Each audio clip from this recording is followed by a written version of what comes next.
Hi, I'm Hannah. This is Theology Therapist. Welcome. Last week, I talked to you about religious trauma syndrome, and today I wanted to talk to you a little bit more about how religious trauma syndrome can impact decision making. Okay, so let's get started.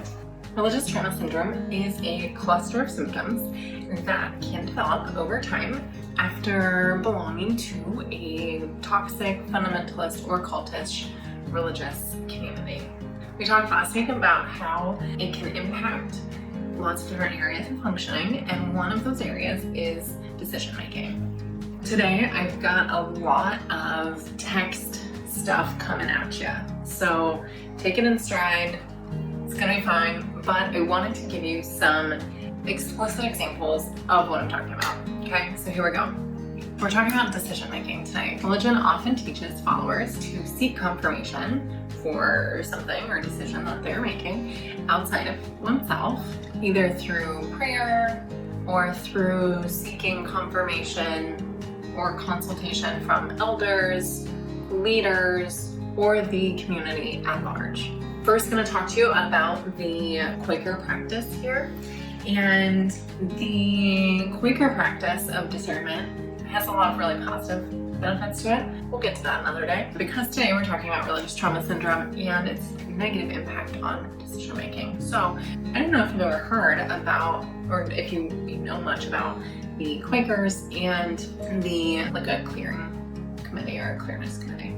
So I have pulled this text, and it was a letter from the elders at Valby in 1656, okay? That text is going to pop up here. They are outlining essentially the process of discernment or seeking guidance of the Spirit through a communal discernment process, okay? Just a little bit of background before we keep going. Quakers, they go to meetings, right? They have meetings. It's not like they have like church per se. That's a little bit of a languaging difference. And then the other thing is the clearness process. That is the process of seeking consultation from the elders or the community that we're just talking about. So here's what they say. At times, a friend, which is another word for a Quaker, those are synonymous. So at times, an individual friend may seek a more structured clearness process within the meeting. These occasions might include application for membership, marriage under the care of the meeting, decisions on important life course, and to test a leading. So to test the leading of like the Spirit or a calling from God.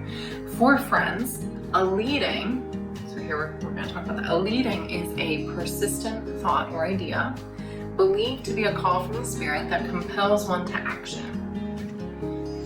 In each of these situations, the meeting and the individual can draw on well-established practices that enable friends to understand the call and to act on the promptings of love and truth in their hearts. Okay?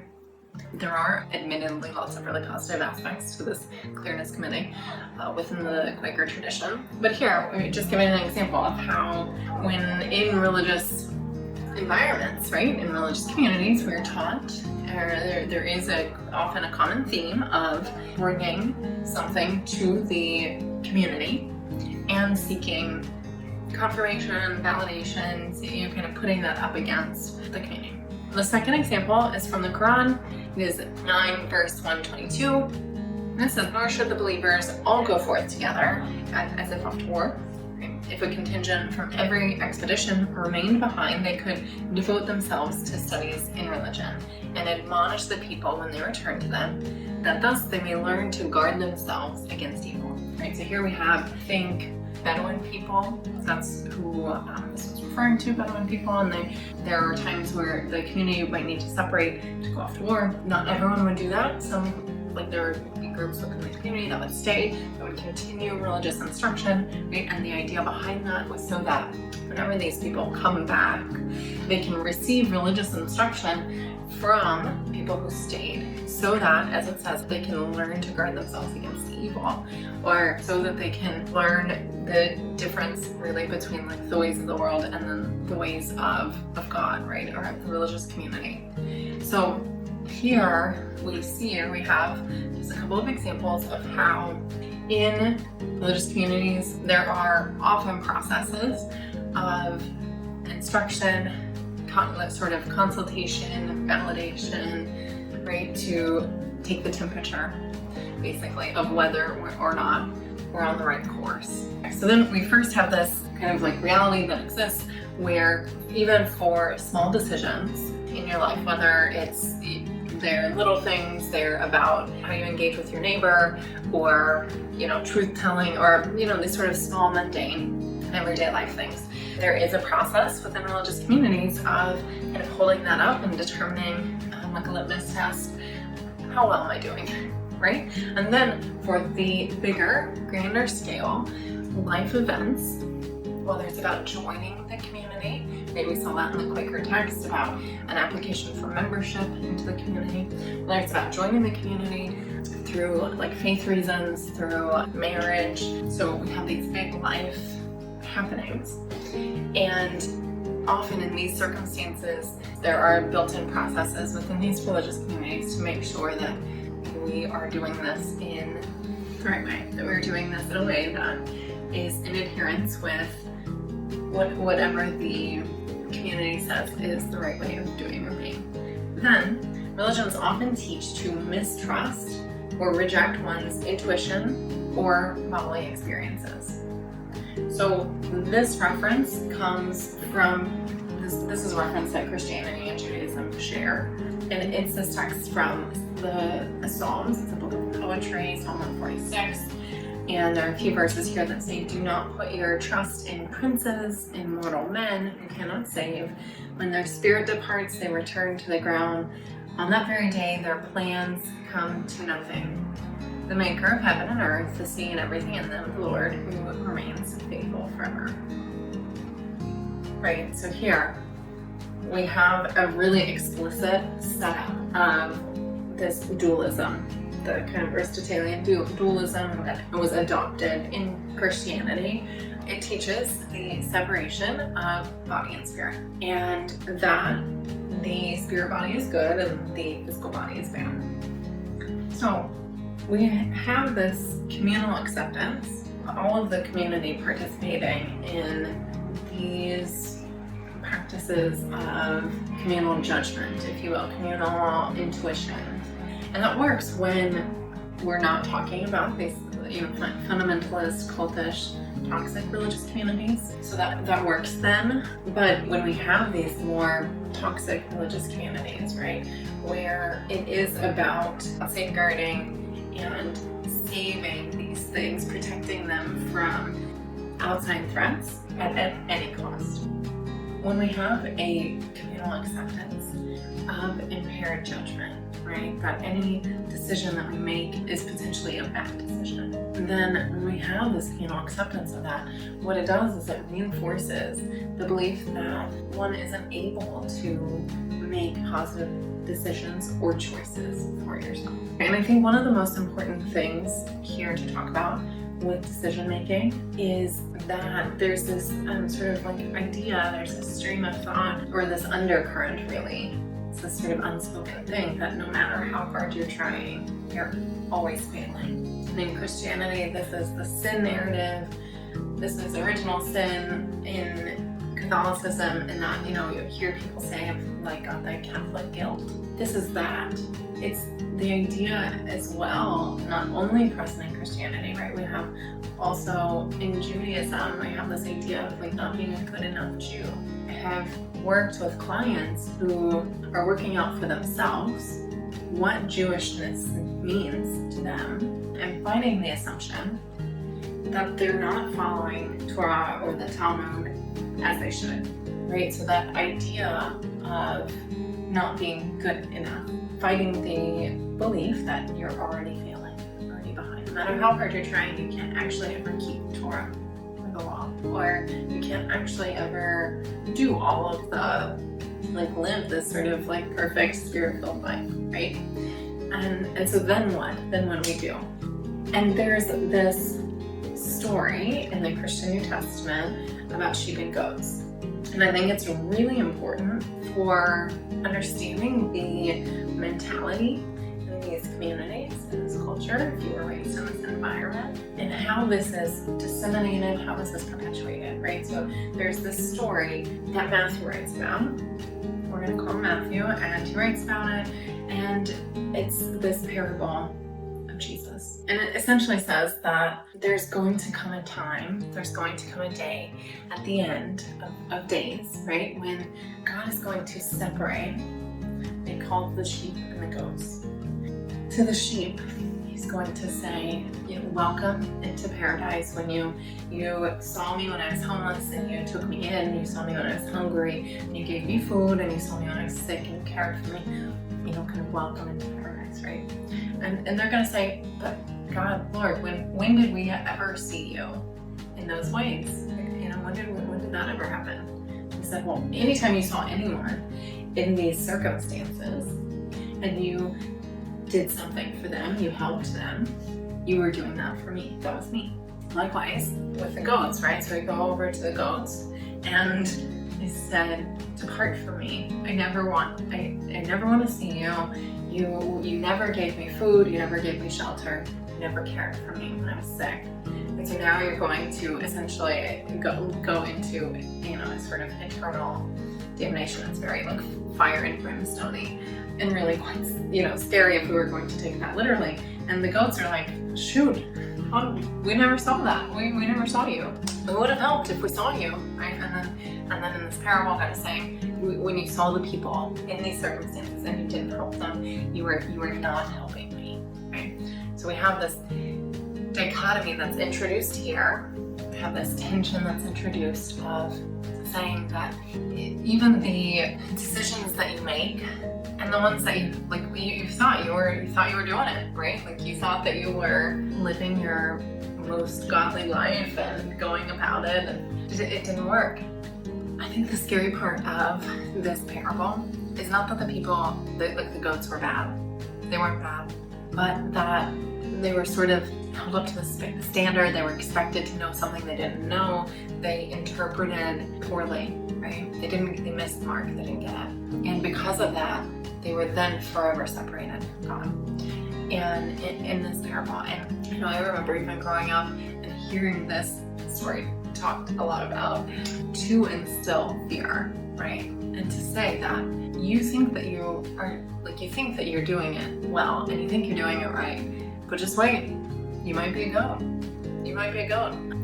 You might get to the end of that day, or the end of days, or whatever, the end of your days, and you might find yourself in front of God and saying, but wait, I did this and this and this for you, and God's saying, right, but you didn't do all of that. And so then it introduces this sort of underlying baseline fear of the choices that I make.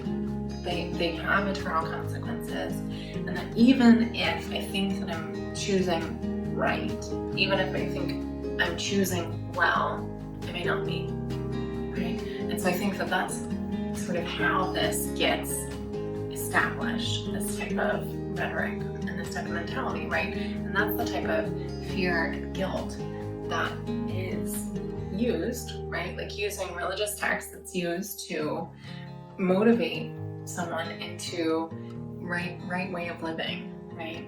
Which is how the community defines it. And I think that that's what we're talking about here. Like that's the religious trauma syndrome, is realizing that the right way, the right action is however the community defines it, and then we can't trust our own intuition, we're told. We have to then put it up against what the community says, and then if the community says I'm doing it wrong, well then I'm already failing, right? And then I'm already behind, and I can't, how do I make it up? And it's just this cycle. It's a cycle of feeling like, having that Catholic guilt, right? That I'm never gonna get over, or feeling like I'm not a good enough Jew because I can't keep all the laws, or like the practices, or I'm trying to stop and pray 5 times a day, and I am missing the mark, or get busy, or life happens, and I'm wrestling, I have this desire to be devoted, right? Devotion, but it's like it just keeps slipping out of my fingers. So the toxic religious communities are the ones that are saying to you, you've missed the mark and you're not gonna make it. You can't actually ever get to that mark. And so what is important as a therapist, and what's important for people kind of coming to terms or realizing that maybe they're in a toxic religious community, is that you have divine spark in you. You have divine love in you, and that your intuition is valid, right? That we were given bodies, so that we are in bodies, and that these bodies are programmed to keep us safe.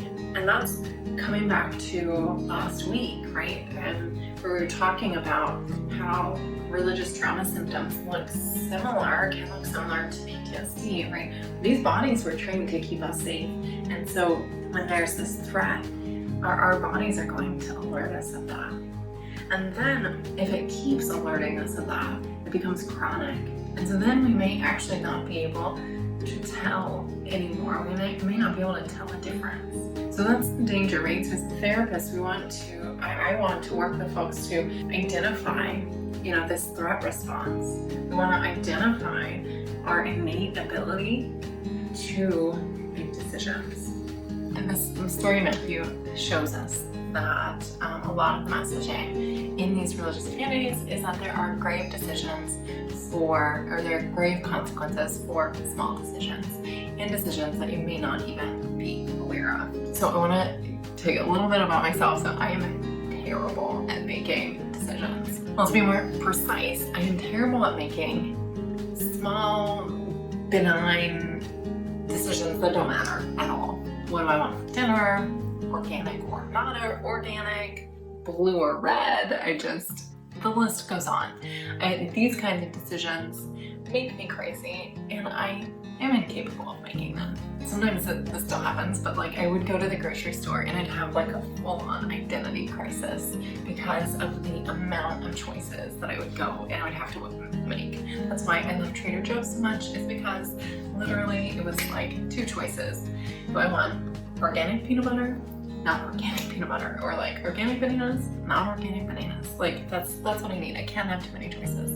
So when I was in grad school, I went to this lecture from a guy in Rhode Island who was working to rehabilitate folks who had been previously incarcerated and rehabilitate them back into society so they could have jobs and be sort of full functioning members of society again. And then at the end, during Q&A, somebody asked him how he manages to devote so much of his time to this when there are so many causes that require so much help and time and attention. I think the other person who asked the question was saying how environmental justice is really important to them, and so, but they also feel called to, help with mass incarceration, etc.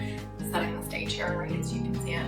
And so this guy's answer, I don't even remember his name, but this guy's answer was, we can't all do everything. So I don't have the capacity to fight for food justice more than, sort of showing minor support. And so I have to trust my neighbor to take care of chickens for me, and my neighbor has to trust me to take care of this. This completely changed the way that I saw the world. Before, no matter how hard I tried, or no matter what I did, it was never enough.